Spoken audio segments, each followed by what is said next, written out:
नमस्कार दोस्तों, कैसे हैं आप लोग। यूपी ट्रिपल सी पेट परीक्षा और अन्य प्रतियोगी परीक्षाओं के लिए सिलेक्टेड 300 एमसीक्यूज इस वीडियो के साथ आपके कंप्लीट हो जाएंगे। आज की वीडियो में कुल 75 से अधिक प्रश्न हैं और इसके पहले 4 वीडियो और अपलोड हुए थे, यानी कि 4 क्लासेस आपकी और लगाई गई थी। इसको जोड़ के 5 वीडियो आपके होते हैं और सभी के लिंक वीडियो के डिस्क्रिप्शन में है। और देखो, यूपी ट्रिपल सी पेट के लिए जितनी भी वीडियोज़ बनाए गए हैं उनकी एक अलग से प्लेलिस्ट बना दी गई है, जिसका इसी वीडियो के डिस्क्रिप्शन में आपको लिंक मिल जाएगा। उस पर क्लिक करके आप सारे वीडियोस को एक साथ देख सकते हैं। तो आज का वीडियो बहुत ही इंपॉर्टेंट है और इसमें जो प्रश्न चुने गए हैं ये जनवरी से लेकर अब तक के हैं। तो चलिए शुरू करते हैं। और देखो, जो पहला क्वेश्चन होता है वो आपके नॉलेज टेस्ट के लिए होता है। तो आपको नीचे कमेंट करके ये बताना है कि सम्राट अशोक नाटक के लिए हिंदी भाषा का साहित्य अकादमी पुरस्कार 2021 किसे प्रदान किया गया है। अच्छा, इसमें जो सभी विकल्प हैं ए, बी, सी और डी सभी बहुत ही इंपॉर्टेंट हैं, इसलिए इस प्रश्न का उत्तर मैं अपने करंट अफेयर के अगले वीडियो में दूंगा, यानी कि जब आप देखेंगे पार्ट 6 तो इस प्रश्न की व्याख्या भी आपको उसमें मिल जाएगी। तो फटाफट कमेंट कीजिएगा और कोशिश करिए कि सभी विकल्पों के बारे में आप बताएं, ठीक है, क्योंकि सभी बहुत इंपॉर्टेंट हैं।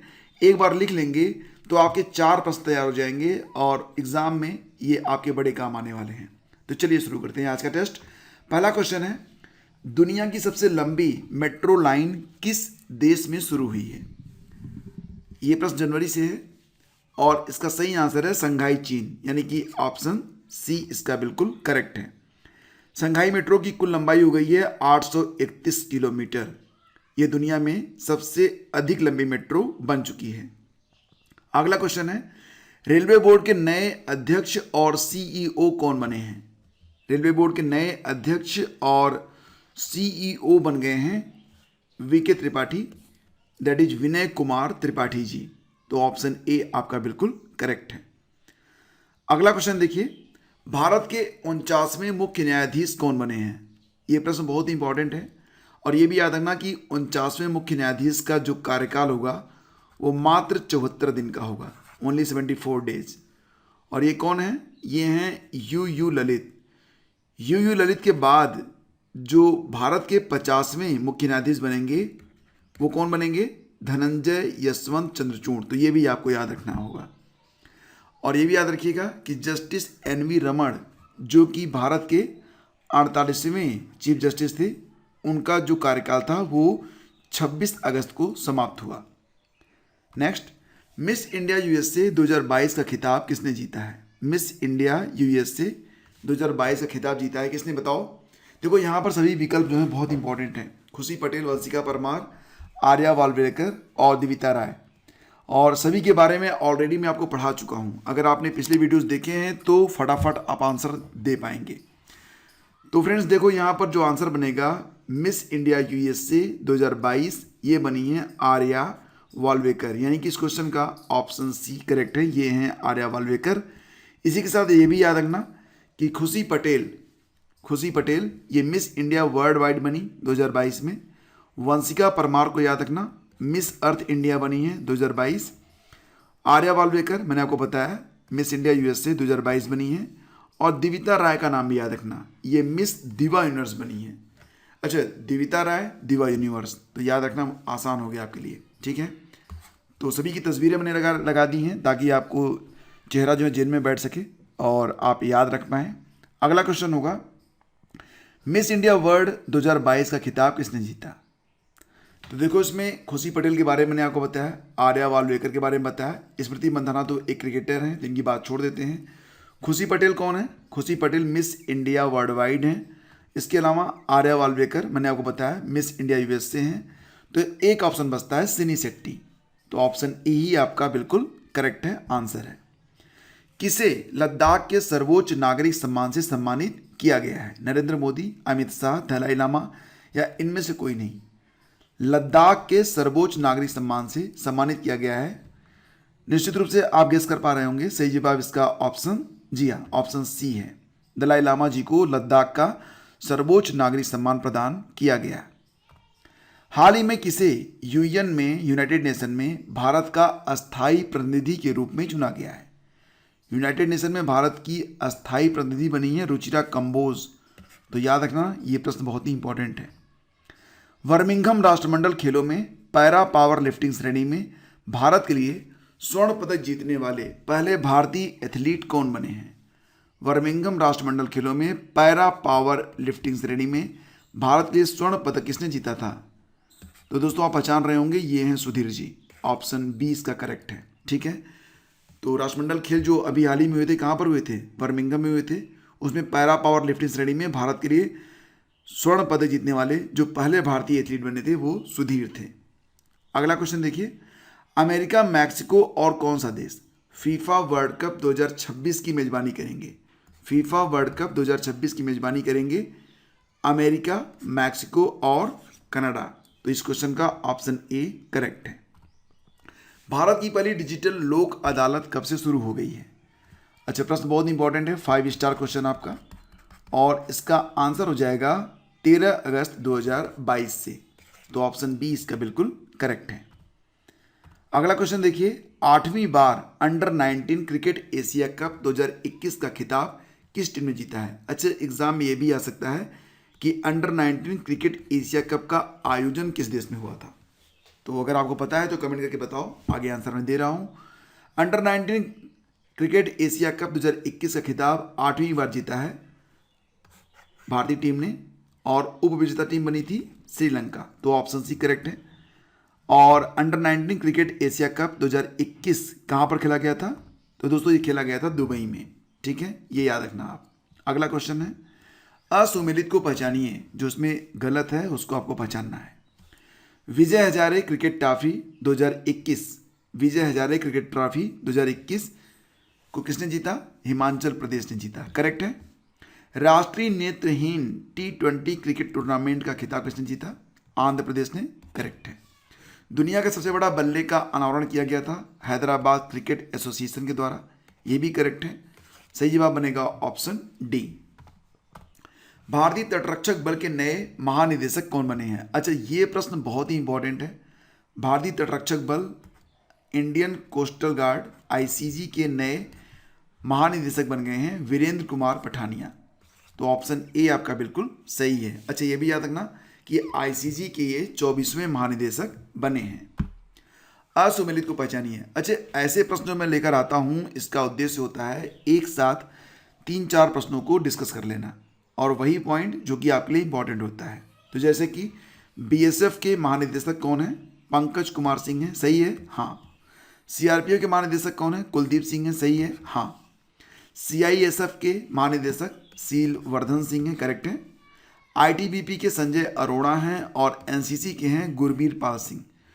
तो कुल मिला के 5 प्रश्नों को एक साथ यहाँ पर डिस्कस किया गया, और सभी यहाँ पर सुमेलित हैं। तो ऑप्शन 4 आपका बिल्कुल करेक्ट है। नेक्स्ट, ये बताना है कि प्रधानमंत्री नरेंद्र मोदी ने मेजर ध्यानचंद खेल विश्वविद्यालय की आधारशिला कहाँ रखी है? मेजर ध्यानचंद खेल विश्वविद्यालय की आधारशिला प्रधानमंत्री नरेंद्र मोदी ने रखी है कहाँ पर? बताओ। जयपुर में, उत्तराखंड में, पठानकोट में? नहीं, मेरठ में। और ये क्वेश्चन बहुत ही इंपॉर्टेंट है, इसको 5 स्टार कर लेना। ठीक है, 5 स्टार। अगला क्वेश्चन, जिला स्तरीय सुशासन सूचकांक वाला पहला केंद्र शासित प्रदेश कौन सा बना है? अच्छा, उद्देश्य इसका क्या होता है? देखो, जितने भी जिले हैं, अगर प्रत्येक जिले को सुशासन के आधार पर रैंक दिया जाएगा, पुरस्कृत किया जाएगा, तो बाकी के जिले भी उसका अनुसरण करेंगे। तो इसके लिए Jammu Kashmir, option A correct है।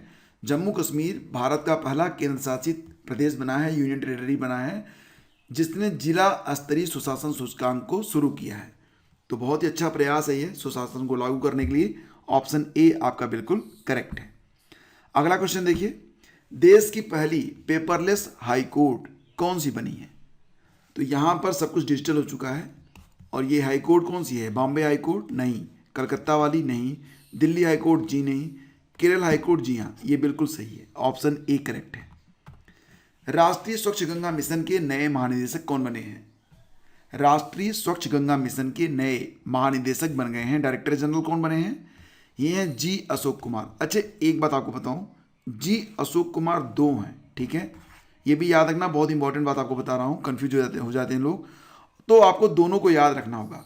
राष्ट्रीय स्वच्छ गंगा मिशन के नए महानिदेशक बने जी अशोक कुमार, तो इसका आंसर ऑप्शन ए है। इसके अलावा जी अशोक कुमार, एक दूसरे वाले जी अशोक कुमार हैं, नाम सेम है, तो उन्हें क्या बनाया गया है, उनको राष्ट्रीय समुद्री सुरक्षा का पहला समन्वयक बनाया गया। तो ये भी हैं जी अशोक कुमार, जिन्हें राष्ट्रीय समुद्री सुरक्षा के पहले समन्वयक के रूप में चुना गया है। तो दोनों को याद रखना, राष्ट्रीय समुद्री सुरक्षा समन्वयक और राष्ट्रीय स्वच्छ गंगा मिशन। तो ऐसे याद रखो कि समुद्री सुरक्षा समन्वयक और स्वच्छ गंगा मिशन दोनों के जो महानिदेशक हैं वो जी अशोक कुमार हैं, दोनों अलग अलग हैं। ठीक है, एक ही समझने की गलती मत करना। अगला क्वेश्चन देखो, बताओ कि $3 ट्रिलियन मार्केट वैल्यू वाली दुनिया की पहली कंपनी कौन सी बनी है। अच्छा, ये वो कंपनी है जिसके प्रोडक्ट को खरीदने के लिए लोग अपनी किडनी, गुर्दे, आँख सब दान कर देते हैं। समझ गए होंगे आप। ये एप्पल है भाई, ऑप्शन सी करेक्ट है। पता नहीं क्या मिलता है, देखो मैं बुराई नहीं कर रहा हूँ, हालांकि मैंने कभी आज तक एप्पल का कोई प्रोडक्ट यूज़ नहीं किया है, लेकिन इतना महंगा लेने से और क्या संतुष्टि मिलती है आई डोंट नो। हो सकता है कि नहीं खरीदा हो तो नहीं पता हो, आप लोगों से कोई यूज़ करता हो तो आप उसको पता हो, लेकिन मुझे लगता है ना कि इतना महंगा प्रोडक्ट मतलब नॉर्मल तरीके से यूज़ करना ये ठीक बात नहीं होती है। इसका कवर भी टूट जाता है तो मतलब अगर पीछे का बैग टूट गया तब भी गए आपके 30,000। एनीवे, 3 ट्रिलियन मार्केट वैल्यू वाली दुनिया की पहली कंपनी बन चुकी है, बड़ी बात है। भाई लोगों ने इसको पहुंचा दिया इस मुकाम तक। आगे बढ़ते हैं। और लोसर महोत्सव किस राज्य में या केंद्र शासित राज्य में मनाया जाता है। लोसर महोत्सव, तो लोसर महोत्सव जो होता है फ्रेंड्स, ये जम्मू कश्मीर में मनाया जाता है। तो लोसर महोत्सव का संबंध जो है वो लद्दाख से है। ऑप्शन बी करेक्ट है। ठीक है, लोसर महोत्सव लद्दाख में मनाया जाता है, रट लेना इंपॉर्टेंट है। लोसर महोत्सव लद्दाख में। अगला क्वेश्चन ये बताना है आपको कि देश का पहला एलपीजी युक्त और धुआं मुक्त राज्य कौन सा बना है। डेफिनेटली इसका आंसर आपको पता होगा। देश का पहला 100% एलपीजी युक्त और धुआं मुक्त राज्य है Himachal Pradesh. Option C correct है।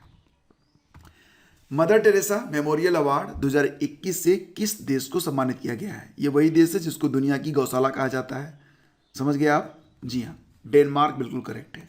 तो ऑप्शन ए इसका सही उत्तर है। और ये भी याद रखना कि मदर टेरेसा मेमोरियल अवार्ड का यह 17वां संस्करण था। जी हाँ, 17वां संस्करण। भारत में क्रिप्टो करेंसी पर नजर रखने के लिए देश का पहला क्रिप्टो इंडेक्स यानी कि IC15 किसने लॉन्च किया है। ठीक है, तो क्रिप्टो करेंसी पर नजर रखने के लिए देश का जो पहला क्रिप्टो इंडेक्स है, इसको नाम दिया गया है IC15। इसको लॉन्च किया गया है नीति आयोग के द्वारा। जी नहीं, RBI ने भी नहीं लॉन्च किया है, SBI ने भी नहीं लॉन्च किया है, इसको लॉन्च किया है क्रिप्टो वायर नामक संस्थान ने। तो ऑप्शन बी इसका बिल्कुल करेक्ट है। अगला क्वेश्चन ये बताना है कि वर्ल्ड इकोनॉमिक आउटलुक, एक रिपोर्ट आती है ना हर साल, वर्ल्ड इकोनॉमिक आउटलुक, तो इस रिपोर्ट को कौन सी संस्था जारी करती है। याद रखना कि वर्ल्ड इकोनॉमिक आउटलुक को जारी करता है IMF, इंटरनेशनल मॉनेटरी फंड, यानी कि अंतर्राष्ट्रीय मुद्रा कोष, जिसके अध्यक्ष हैं क्रिस्टलिना जॉर्जिवा। इसका मुख्यालय है जी हाँ वहीं जहाँ पर वर्ल्ड बैंक का है, वाशिंगटन DC। स्थापना 27 दिसंबर को हुई थी 1945 में। तो हो गए आपके 25 प्रश्न। अगला क्वेश्चन देखते हैं। अंतर्राष्ट्रीय लोकतंत्र दिवस कब मनाया जाता है। तो दोस्तों, अंतर्राष्ट्रीय लोकतंत्र दिवस ये प्रतिवर्ष होता है 15 सितंबर को।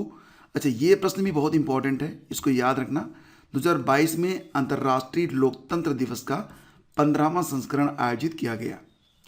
केंद्रीय चिड़ियाघर प्राधिकरण CZA के द्वारा जारी रैंकिंग के अनुसार किस चिड़ियाघर को भारत के सर्वश्रेष्ठ चिड़ियाघर के रूप में मान्यता दी गई है।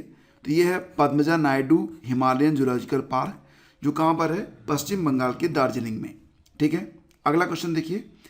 बहुराष्ट्रीय नौसेना अभ्यास जिसका नाम है Kakadu exercise 2022, KAKADU Kakadu exercise 2022 कहाँ आयोजित किया गया। तो दोस्तों, इसका आयोजन किया गया था ऑस्ट्रेलिया में। अच्छा, इसमें मेजबान कौन रहा, रॉयल ऑस्ट्रेलियन सेना। भारत की ओर से INS सतपुड़ा और P-81 समुद्री गश्ती विमान इसमें पार्टिसिपेट किए। अगला क्वेश्चन होगा, वन नेशन वन एड्रेस के तहत सभी जगहों के पते डिजिटल प्लेटफॉर्म पर उपलब्ध कराने वाला भारत का पहला और दुनिया का दूसरा शहर कौन सा बना। तो वन नेशन वन एड्रेस के तहत सभी जगहों की डिजिटल प्लेटफॉर्म पर उपलब्ध कराने वाला भारत का पहला जो शहर है वो इंदौर है, और इंदौर मध्य प्रदेश में स्थित है। अच्छा, इंदौर के बारे में आपको पता होगा स्वच्छ सर्वेक्षण में इंदौर प्रथम रहा था। अगला क्वेश्चन है, भारत का पहला स्काई डाक रिजर्व कहाँ पर खुलेगा? तो यह खुलेगा लद्दाख में। ये प्रश्न बहुत इंपॉर्टेंट है। और संयुक्त राष्ट्र बाल कोष यानी कि यूनिसेफ की नई सद्भावना राजदूत कौन बनी है? तो यूनिसेफ की नई सद्भावना राजदूत बनाई गई हैं, युगांडा की रहने वाली हैं वनेसा नाकाडे। वनेसा नाकाडे का नाम याद रखना, आगे आपको एक प्रश्न में इनका नाम और मिलेगा, तो नाम दिमाग में रखो वनेसा नाकाडे का। अगला क्वेश्चन, प्रतिवर्ष ओजोन दिवस कब मनाया जाता है? तो प्रतिवर्ष होता है 16 सितंबर को ओजोन दिवस। 2022 में इसकी थीम है global cooperation protecting life on earth. ठीक, नेक्स्ट है, विश्व कुश्ती चैंपियनशिप 2022 में 2 पदक जीतने वाली पहली भारतीय महिला पहलवान कौन बनी है? विश्व कुश्ती चैंपियनशिप 2022 में 2 पदक जीतने वाली पहली भारतीय महिला पहलवान बन गई हैं विनेश फोगाट। विश्व कुश्ती चैंपियनशिप का आयोजन कहाँ पर हुआ था? बेलग्रेड में हुआ था, जो कि सर्बिया में है। पूर्वोत्तर भारत को आतंकवाद मुक्त, विवाद मुक्त और पूरी तरह विकसित करने के लिए केंद्र सरकार ने किस राज्य सरकार और 8 आदिवासी संगठनों के साथ त्रिपक्षीय शांति समझौते पर हस्ताक्षर किए हैं? तो कौन सा राज्य है? असम। और जब ये हस्ताक्षर हो रहे थे तो उस समय इसकी अध्यक्षता की गई थी बैठक की हमारे गृह मंत्री अमित शाह जी के द्वारा। Next question, crypto firm Chainalysis द्वारा जारी ग्लोबल क्रिप्टो एडॉप्शन इंडेक्स 2022 में भारत किस स्थान पर है? क्रिप्टो फर्म है जिसका नाम है चैनालिसिस, तो इसके द्वारा ग्लोबल क्रिप्टो एडॉप्शन इंडेक्स 2022 में भारत रहा 4थे स्थान पर। सूचकांक में जो टॉप 3 कंट्रीज हैं उसमें पहले स्थान पर वियतनाम है, दूसरा फिलीपींस है, तीसरा यूक्रेन है। मतलब पूरी दुनिया में सबसे ज़्यादा जो क्रिप्टो करेंसी को एक्सेप्ट करता है वो वियतनाम है, फिर फिलीपींस है, फिर यूक्रेन है। ठीक है, यूक्रेन, जी हाँ, वही रसिया वाला, रसिया का एंटी बोल लो। किस भारतीय महिला वैज्ञानिक को फ्रांस के सर्वोच्च नागरिक पुरस्कार knight of the Legion of Honour से सम्मानित किया गया? तो ये हैं डॉक्टर स्वाति पीरामिल, जो कि वैज्ञानिक भी हैं और उद्योगपति भी हैं। ठीक है, और ये नीता अंबानी की समधन भी हैं, ये भी आपको बता देता हूँ। किस राज्य सरकार ने सरकारी नौकरियों में SC ST OBC और EWS वर्ग को 77% आरक्षण देने के प्रस्ताव को अपनी मंजूरी प्रदान कर दी है? तो झारखंड में SC ST OBC और EWS को जोड़कर 77% का आरक्षण दे दिया गया है। तो सही जवाब इसका झारखंड है, याद रखना। भारत का पहला स्वच्छ सुजल प्रदेश कौन सा बना है? भारत का पहला जो स्वच्छ सुजल प्रदेश बना है वो बना है अंडमान निकोबार द्वीप समूह। मतलब अंडमान निकोबार द्वीप समूह में जाएंगेगा तो वहाँ पर जो सभी गांव हैं वहाँ हर घर आपको जल मिलेगा और पूरा जो अंडमान निकोबार है वो खुले में शौच से मुक्त है। ठीक है, यानी कि ओपन डेफिकेशन फ्री है। फिर देखिए अगला क्वेश्चन आ गया आपका, और प्रश्न है यहाँ पर कि भारत का पहला और एशिया का सबसे बड़ा तरल दर्पण दूरबीन कहाँ स्थापित किया गया है? भारत का पहला और एशिया का सबसे बड़ा तरल दर्पण दूरबीन यह स्थापित किया गया है उत्तराखंड में। कहाँ पर? उत्तराखंड में। जैव विविधता रजिस्टर पाने वाला भारत का पहला मेट्रो शहर बना है कोलकाता। ये क्वेश्चन भी 5 स्टार में आएगा और काफ़ी इंपॉर्टेंट क्वेश्चन है। ठीक है, ये बताओ कि डूरंड कप 2022 का खिताब किसने जीता? तो इसका आंसर बनेगा बेंगलुरु FC ने जीता है डूरंड कप 2022 को। किस शहर को वर्ष 2022-23 के लिए SCO की पहली पर्यटन और सांस्कृतिक राजधानी के रूप में नामित किया गया है? 2022-23 के लिए SCO की पहली पर्यटन और सांस्कृतिक राजधानी बनी है वाराणसी। ठीक है, SCO की अध्यक्षता 2023 में कौन करेगा? भारत करेगा, और उसमें ईरान को अस्थायी सदस्य बनाया जाएगा। वैसे ईरान को नया, यानी सबसे जो नया सदस्य जो जुड़ा है SCO से वो ईरान ही है। कजाकिस्तान की राजधानी नूर सुल्तान का नाम बदलकर क्या कर दिया गया है? अस्ताना। अच्छा देखो, इसका नाम पहले अस्ताना ही था।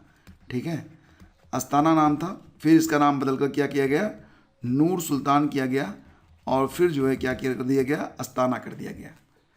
अगला क्वेश्चन देखिए, आम लोगों की शिकायतों को दूर करने के लिए CM द हैसी यानी कि आइए CM को सूचित करें नामक पोर्टल किसने लॉन्च किया है? तो N वीरेंद्र सिंह ने, जो कि मणिपुर के अभी हाल ही में 3-4 महीने पहले दोबारा से मुख्यमंत्री चुने गए हैं, तो उन्होंने सीएम द हैसी नामक एक पोर्टल लॉन्च किया है।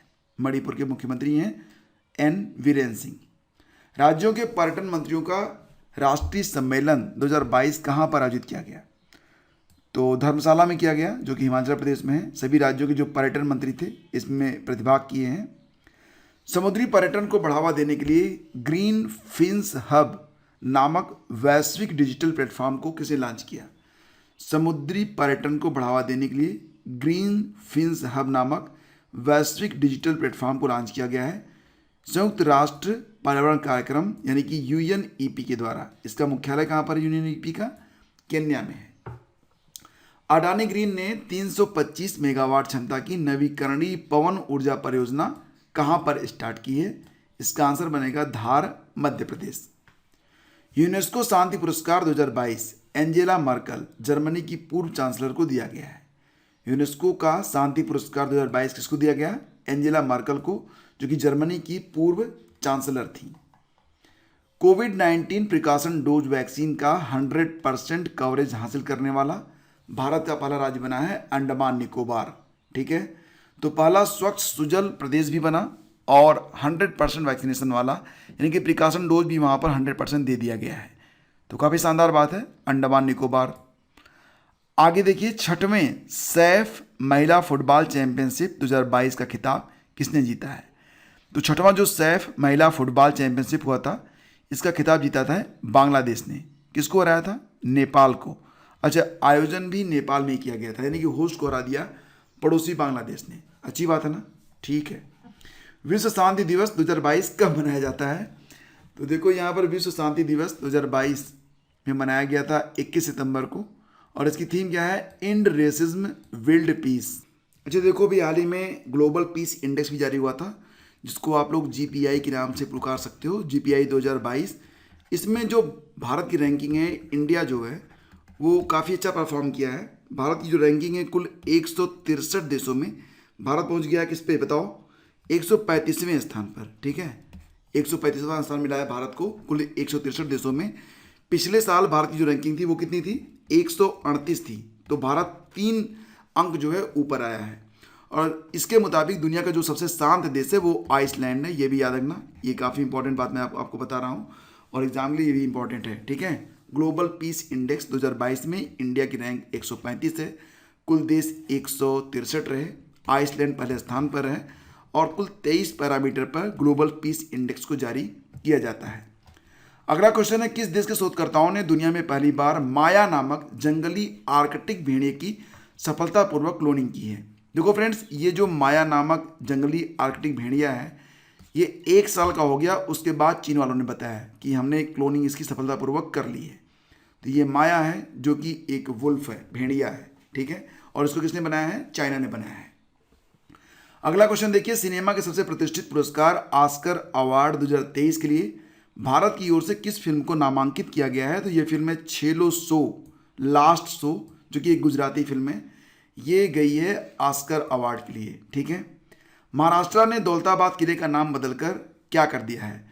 तो दौलताबाद किले का नाम बदलकर देवगिरी किला कर दिया गया है। देवगिरी किला, यहाँ पर द्वीप लिखा हुआ है, गलत है, देवगिरी किला कर दिया गया है दौलताबाद का नाम। भारतीय सेना ने दुनिया के किस सबसे ऊंचे युद्ध क्षेत्र, जिसकी ऊंचाई है कितनी? 19,061 फीट, इस पर सैटेलाइट ब्रॉडबैंड आधारित इंटरनेट सेवा को स्टार्ट कर दिया है? तो काफ़ी शानदार बात है, ये काम किया गया है सियाचिन ग्लेशियर पर। भारतीय सेना ने इंटरनेट की सेवा को शुरू कर दिया है। कश्मीर के केसर को, देखो बहुत इंपॉर्टेंट है, कश्मीर के केसर को राष्ट्रीय और अंतर्राष्ट्रीय मंचों पर GI टैग प्रदान किया गया है।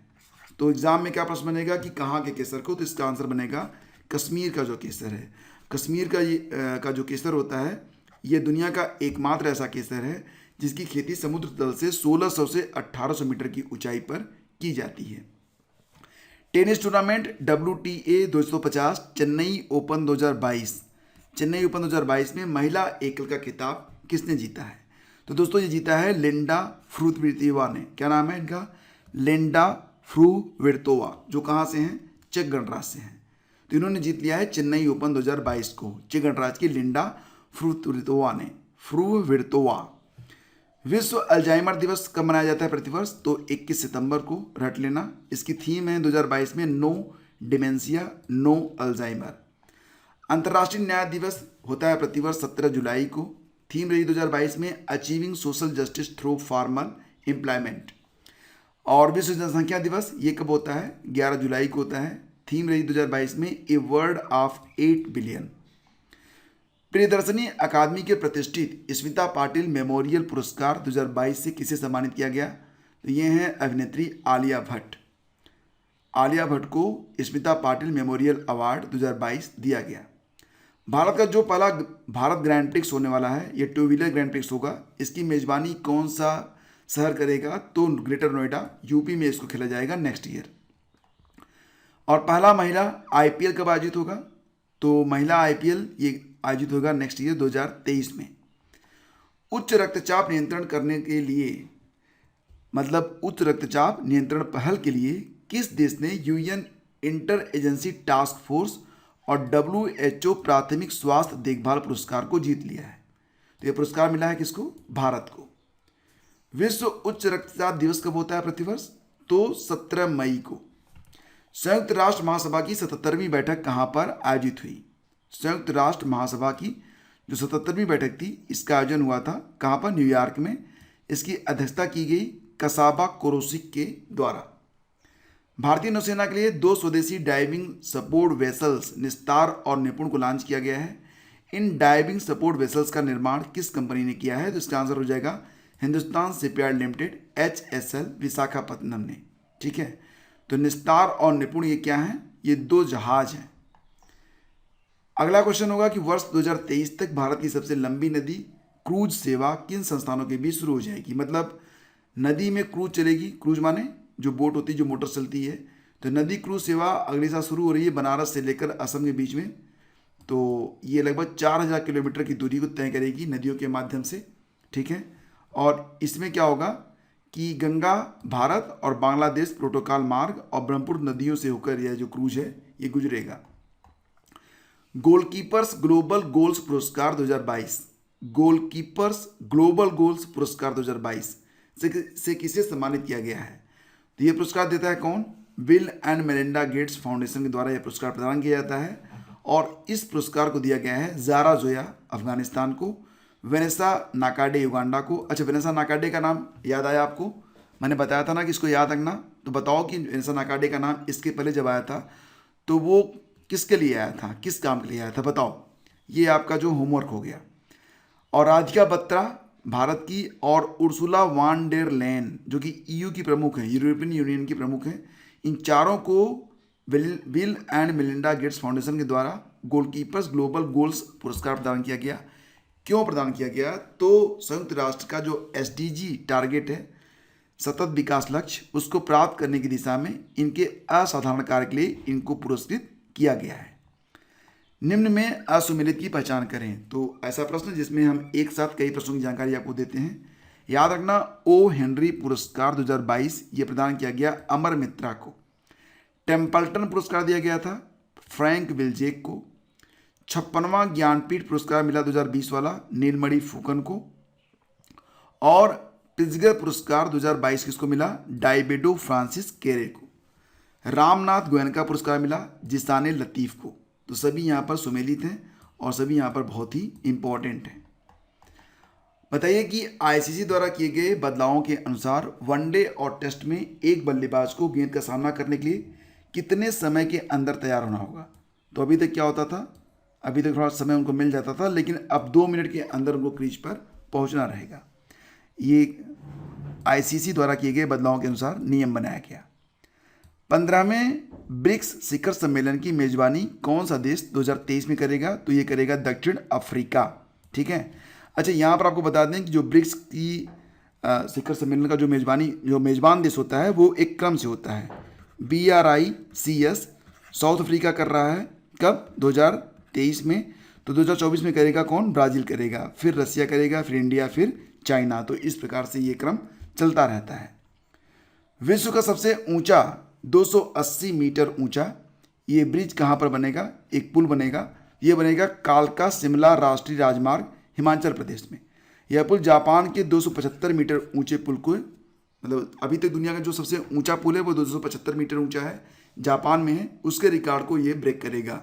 कालका शिमला राष्ट्रीय राजमार्ग हिमाचल प्रदेश बनेगा, इसकी ऊंचाई होगी 280 मीटर। भारत का पहला डुगोंग संरक्षण केंद्र, यानी कि डुगोंग क्या होता है, इसको सी काऊ भी कहते हैं, कई बार मैं आपको पढ़ा चुका हूँ। तो सी काऊ का जो कंजर्वेशन रिजर्व बनाया जाएगा वो बनेगा तमिलनाडु में। ठीक है, अगला क्वेश्चन है, केंद्रीय विदेश और शिक्षा राज्य मंत्री डॉक्टर R.K. रंजन ने भारत की पहली और तैरती फोटो प्रदर्शनी का उद्घाटन कहाँ पर किया? तो लोकटक झील में किया था, मणिपुर में। और उत्तरी आयरलैंड और दक्षिणी पश्चिमी स्कॉटलैंड के बीच नॉर्थ चैनल को पार करने वाले सबसे उम्रदराज भारतीय कौन बने हैं? एल्विस अली हजारिका। तो दोस्तों ये हो गए आपके कुल मिला के 75 प्रश्न, और उम्मीद करता हूँ कि ये प्रश्न आपके लिए काफ़ी उपयोगी रहेंगे परीक्षा में। सभी सिलेक्टेड क्वेश्चंस हैं, तो एक दो बार इसका रिवीजन आप लोग कर लीजिएगा। ठीक है, और समय समय पर आप लोग देखो चैनल पर विजिट करते रहिए, क्योंकि बहुत सारी नई नई चीज़ें आपको शेयर की जा रही हैं। अगर नोटिफिकेशन नहीं भी मिलता है तब भी आप लोग चले आया करिए एक आध दिन में एक आध बार, और देख लीजिए कि कुछ नई चीज़ें अगर आती हैं तो उसको पढ़ लिया करें। एग्ज़ाम की तैयारी आपकी बहुत ही शानदार तरीके से हो जाएगी। तो फ्रेंड्स, आज की इस वीडियो में बस इतना ही। मिलते हैं आपसे एक नए वीडियो में। आज्ञा दीजिए, नमस्कार, जय हिंद।